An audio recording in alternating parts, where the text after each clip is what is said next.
Igo Diadi. So magsasagot tayo ng tanong ngayon. Ang tanong natin ay, paano ba mag-umpisa maging virtual assistant?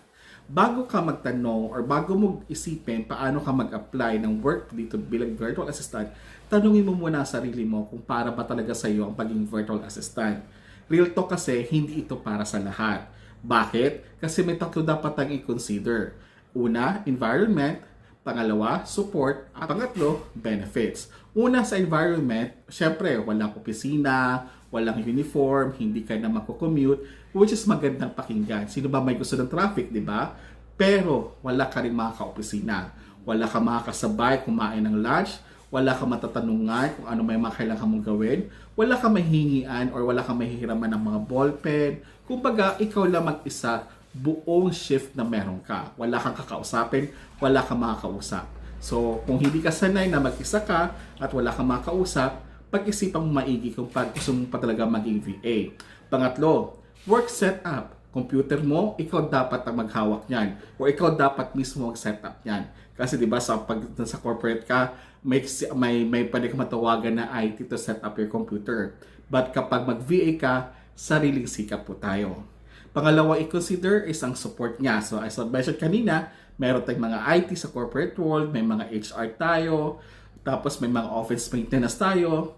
Pag sira ang wifi or pag sira yung internet natin, kapag nasa corporate world, tinatawagan lang natin yung IT. Pero kapag sira ang wifi mo, kapag nag-work ka na as VA, bahala ka sa buhay mo.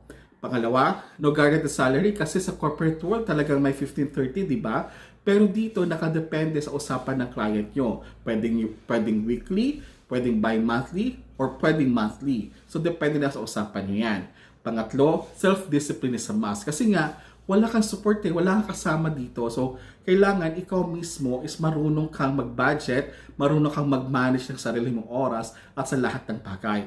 And lastly, ang kailangan mo i-consider ay ang benefits. Sa corporate world, automatic na binabawas ang mga benefits natin gaya ng SSS, Pag-ibig at PhilHealth. Dito, kapag nag-virtual assistant ka, self-employed ka or voluntary dapat ikaw ang magbabayad ng sarili mo sa SSS mo, sa PhilHealth mo at sa Pag-ibig mo. Wala rin tayong HMO, pero right now may mga agency ng mga hawak silang mga VA, meron na silang benefits katulad ng HMO at saka yung mga SSS, Pag-ibig at PhilHealth. Pero kung ikaw ay talagang virtual assistant, independent contractor ka, mag-isa ka lang, poproblemahin mo din yon. Pero, pwede ka dito kumita ng mas malaki compare sa corporate world. Kaya, tanungin mo ulit ang sarili mo right now. Para sa akin ba talaga ang pagiging isang virtual assistant? Kung gusto mo ng freedom, diskarte, at mas malaking kita at opportunity, para sa iyo ang virtual assistant. Pero, kung hindi mo kaya ang isolation, mag-isa for the whole shift, ang predictability at self-discipline, hindi para sa iyo ang virtual assistant. Ano pa ang tanong mo? I-comment mo na yan. Malay mo, masagot ko. This is Diego Diadi. Paalam!